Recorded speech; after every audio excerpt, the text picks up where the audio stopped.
അയ്യോ മോളെ, ഇതെന്തായി കാണിക്കുന്നേ? മോൾക്കിത് എന്താ പറ്റിയേ? ഇത്രയും നന്നായിട്ട് ഭക്ഷണം പാചകം ചെയ്യാൻ അറിയുന്ന ആളല്ലേ? മോളുടെ മനസ്സിവിടങ്ങുമല്ലേ? അതമ്മേ. മോളെ, നമ്മള് പേടിച്ചൊതുങ്ങിയിരിക്കാന്ന് മനസ്സിലായാലേ ഇവര് നമ്മുടെ തലയ്ക്ക് മേളിൽ കൂടെ പറക്കും. പക്ഷെ ഇപ്പൊ എന്താ സ്ഥിതി? അവര് പുറത്തിറങ്ങാൻ നമ്മൾ കാത്തിരിക്കാന്ന് അവർക്കിപ്പോ ഒരു തോന്നലുണ്ടായില്ലേ? ഇപ്പൊ പേടി അവരുടെ ഉള്ളിലാ. ഇതൊരു ട്രിക്കാ മോളെ.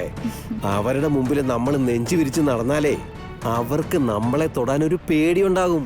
ആ പേടിയാണ് ഇനി നമ്മുടെ ബലം. മോളുവാ.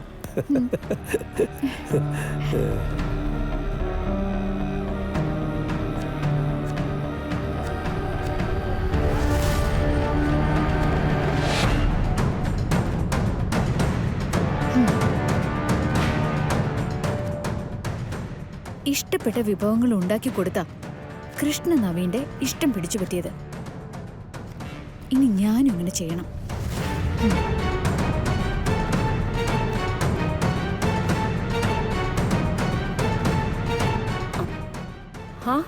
എന്താ മോളെ, എന്താ വന്നിട്ട് മിണ്ടാതെ നിൽക്കുന്നേ?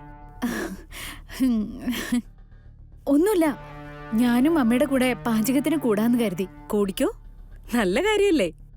പക്ഷെ ഒരു കാര്യമുണ്ട്, അമ്മ അവിടെ വെറുതെ നിന്നാ മതി, എല്ലാം ഞാൻ നോക്കിക്കൊള്ളാന്ന് പറയരുത്.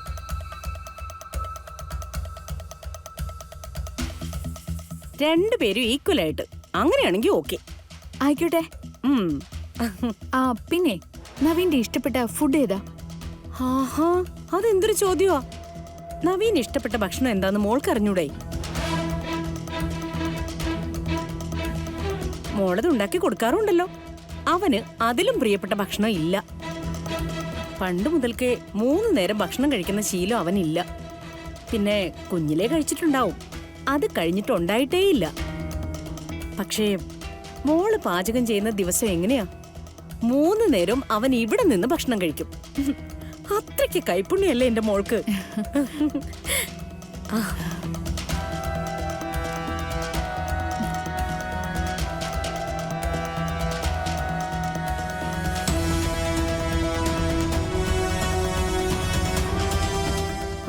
മോളെ, അതൊന്ന് ഇളക്കി വെച്ചേ.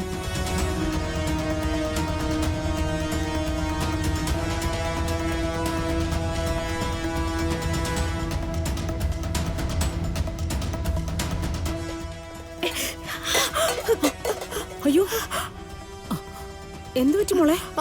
അത് അല്ല, അതെടുത്തപ്പോ. സൂക്ഷിക്കണ്ടേ മോളെ? ഈ വാക്കിനൊരു വിലയും ഇല്ലാത്ത സ്ഥലമാണ് അടുക്കള. എന്തെങ്കിലും ഒന്ന് പറ്റിപ്പോയി കഴിഞ്ഞാ ആരോടും സോറി പറയാനും ഉണ്ടാവില്ല, ആരോടും ചീത്ത പറയാനും പറ്റില്ല. നമ്മൾ തന്നെ കാണുക, നമ്മൾ തന്നെ പരിഹരിക്കുക.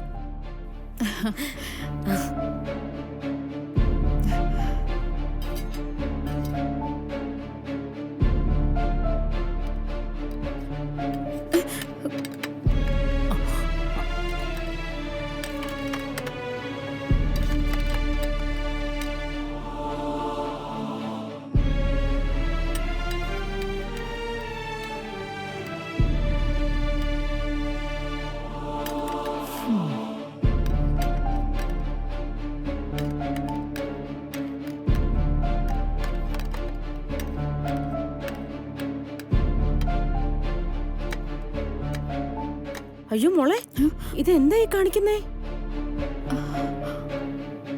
മോൾക്കിത് എന്താ പറ്റിയേ? ഇത്രയും നന്നായിട്ട് ഭക്ഷണം പാചകം ചെയ്യാൻ അറിയുന്ന ആളല്ലേ? മോളുടെ മനസ്സിവിടങ്ങുമല്ലേ? അതമ്മേ.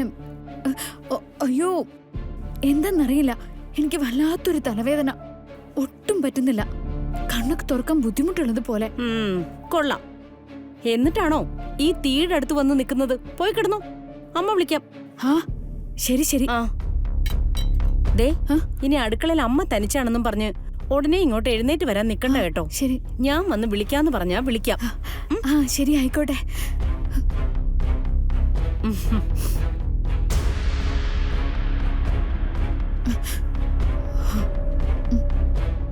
ഒന്ന് നിന്നേ.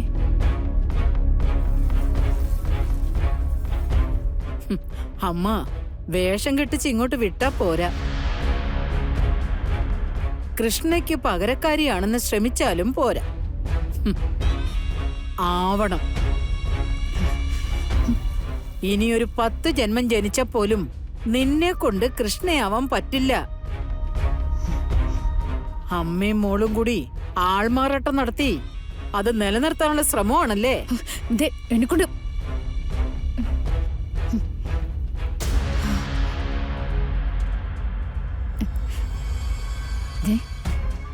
നിങ്ങൾക്കുള്ളതേ ഞാൻ വെച്ചിട്ടുണ്ട്. കാണിച്ചു തരാം ഞാൻ.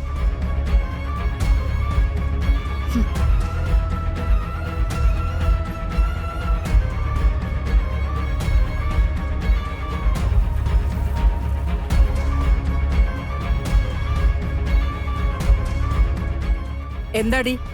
എന്നോടെന്തിനാ ചാടിക്കടിക്കുന്നത്?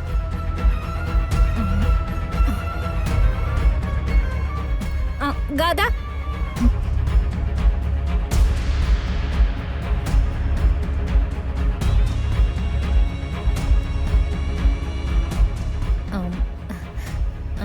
സംഗതി മുത്തശ്ശി എന്റെ മുത്തശ്ശിയ. പക്ഷെ ഇതുപോലെ അഹങ്കാരം പിടിച്ചൊരു സാധനത്തിനെ ലോകത്ത് വേറെ കാണാൻ പറ്റില്ല.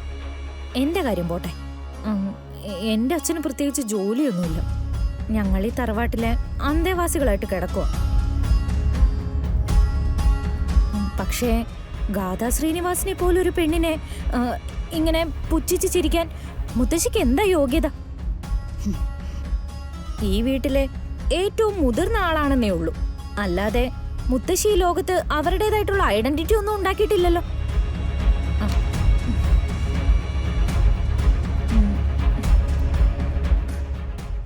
കളരിക്കിലെ സരസ്വതി എന്ന് പറഞ്ഞാൽ ആർക്കറിയാൻ പറ്റും? കുറെ പൂജാരിമാർക്കും ജ്യോത്സ്യമാർക്കും അല്ലാതെ. മുത്തശ്ശി പറയുന്ന കാര്യങ്ങൾ കേട്ട് അങ്ങനെ ഗാഥ തല കുനിക്കേണ്ട കാര്യമൊന്നുമില്ല. സിത്താര ശ്രീനിവാസ്, ഗാഥ ശ്രീനിവാസ് എന്നൊക്കെ പറഞ്ഞാലേ സൊസൈറ്റിയിൽ അംഗീകാരമുള്ള പേരുകളാ. അതിന്റെ താഴെ വരും കളരിക്കൽ സരസ്വതി എന്നുള്ള പേര്. ചില കാര്യങ്ങള് ഇപ്പൊ ഞാൻ ക്ഷമിക്കാൻ തീരുമാനിച്ചതുകൊണ്ടാ കീർത്തി. ഏയ്, ഗാഥയ്ക്ക് അങ്ങനൊരു വേഷം ചേരില്ല. എനിക്ക് ഗാഥയോട് ഏറ്റവും ഇഷ്ടം തോന്നാനുള്ള കാരണം എന്താണെന്നറിയോ?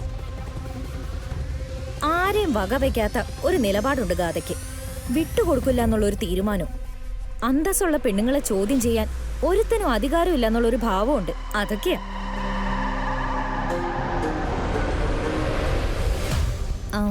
അങ്ങനെ ബഹുമാനിക്കാനോ ആരാധിക്കാനോ തോന്നുന്ന ഗാഥയാ എനിക്ക് കാണേണ്ടത്. അതൊരു ത്രില്ലാ ഗാഥ.